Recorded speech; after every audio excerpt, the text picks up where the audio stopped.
Challenging star Darshan ಅವರು ಕನ್ನಡ ಚಿತ್ರರಂಗದಲ್ಲಿ ತನ್ನ ವಿಶೇಷ ಪ್ರತಿಭೆ ಹಾಗೂ ಆಕ್ಟಿಂಗ್ ಮೂಲಕ ಅಪಾರ ಜನಮನ್ನಣೆ ಹಾಗೂ ಕೋಟ್ಯಾಂತರ ಅಭಿಮಾನಿಗಳ ಬಳಗವನ್ನು ಹೊಂದಿರುವ ವ್ಯಕ್ತಿ. ಎಷ್ಟು ಅಭಿಮಾನಿಗಳು ಅವರನ್ನು ದೇವರು ಅಂತ ಪೂಜಿಸ್ತಾರೆ. ಹಾಗೆಯೇ ದರ್ಶನ್ ಅವರು ಕೂಡ ತಮ್ಮ ಅಭಿಮಾನಿಗಳನ್ನು ಅಷ್ಟೇ ಗೌರವದಿಂದ ನೋಡ್ತಾರೆ. ದರ್ಶನ್ ಅವರ ನಟನೆ ಹಾಗೂ ಅವರು ಮಾಡಿದಂತಹ ಒಳ್ಳೆಯ ಕೆಲಸವನ್ನು ಮೆಚ್ಚಿ ಅವರನ್ನು ಜೀವಕ್ಕಿಂತ ಹೆಚ್ಚಾಗಿ ಇಷ್ಟಪಡುವವರಿದ್ದಾರೆ. ಹಾಗೆಯೇ ಅವರ ಕೆಲ ವಿವಾದಗಳಿಂದ ಅವರ ಬಗ್ಗೆ ಅವರನ್ನು ಅಣಕಿಸಿ ಅವರ ನಡವಳಿಕೆ ಬಗ್ಗೆ ಮಾತನಾಡುವ ವ್ಯಕ್ತಿಗಳು ಸಹ ಇದ್ದಾರೆ. ಹಾಗಿದ್ರೆ ದರ್ಶನ್ ಯಾಕೆ ಕನ್ನಡ ಚಿತ್ರನಟರ ಸಾಲಿನಲ್ಲಿ ಅತಿ ಹೆಚ್ಚು ಟೀಕೆ ಹಾಗೂ ವಿವಾದಕ್ಕೆ ಗುರಿಯಾಗ್ತಾರೆ? ಇವರು ಅಭಿಮಾನಿಗಳ ದೇವರೋ ಅಥವಾ ನಿಜರೂಪದ ರಾಕ್ಷಸರು?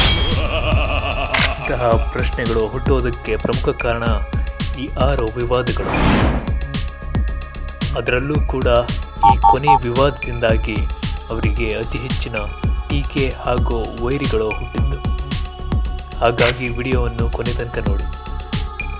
ಈ ವಿವಾದಗಳನ್ನು ಒಂದೊಂದಾಗಿ ಚರ್ಚಿಸುವ ಮುನ್ನ ನೀವು ನಮ್ಮ ಚಾನಲ್ಗೆ ಸಬ್ಸ್ಕ್ರೈಬ್ ಆಗಿಲ್ಲ ಅಂದರೆ ಈ ಕೂಡಲೇ ಸಬ್ಸ್ಕ್ರೈಬ್ ಮಾಡಿ ಹಾಗೂ ಪಕ್ಕದಲ್ಲಿ ಇರೋ ಬೆಲ್ ಐಕನ್ನ ಒತ್ತಿ ಕನ್ನಡ ಯೂಟ್ಯೂಬರ್ಸ್ಗಳನ್ನು ಬೆಂಬಲಿಸಿ.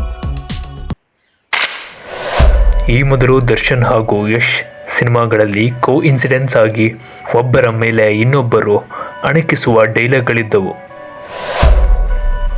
ಇದರಿಂದಾಗಿ ಒಬ್ಬರ ಮೇಲೆ ಇನ್ನೊಬ್ಬರನ್ನು ಎತ್ತಿಕಟ್ಟಲಾಗಿತ್ತು. ನಾನು ಬರೋವರೆಗೂ ಮಾತ್ರ ಬೇರೆಯವ್ರ ಹವಾ, ಬಂದ ಮೇಲೆ ನಂದೇ ಹವಾ ಇಟ್ಟಿರೋರ್ಗು ಮಾತ್ರ ಇರುತ್ತೆ. ಉಸಿರು ನಿಂತ ಮೇಲೂ ಹೆಸರಿರ್ಬೇಕು ಅಂತಂದ್ರೆ ನಂಬೇಕಲೈ. ಇದು ಒಂದು ಕಾಲದಲ್ಲಿ ಕರ್ನಾಟಕದಲ್ಲೇ ಅತಿ ಹೆಚ್ಚಿನ ವಿವಾದಕ್ಕೆ ಕಾರಣವಾಗಿರೋ ಹಾಟ್ ಟಾಪಿಕ್. ಆದರೆ ಇದರಲ್ಲಿ ಯಾರದ್ದು ತಪ್ಪಿರಲಿಲ್ಲ. ಇದರಲ್ಲಿ ತಪ್ಪು ಡೈಲಾಗ್ ರೈಟರ್ದ್ದಾಗಿತ್ತು. ಇದನ್ನು ದರ್ಶನ್ ಅವರೇ ಕ್ಲಾರಿಫೈ ಮಾಡಿದರು. ಹಾಗೂ ಇಬ್ಬರು ಸ್ಟಾರ್ಸ್ಗಳು ಕೂಡ ಒಟ್ಟಿಗೆ ಒಂದೇ ವೇದಿಕೆಯಲ್ಲಿ ಹಲವು ಬಾರಿ ಕಾಣಿಸಿಕೊಳ್ಳುವುದರ ಮೂಲಕ ಈ ವಿವಾದಕ್ಕೆ ತೆರೆ ಎಳೆದಿದ್ದರು.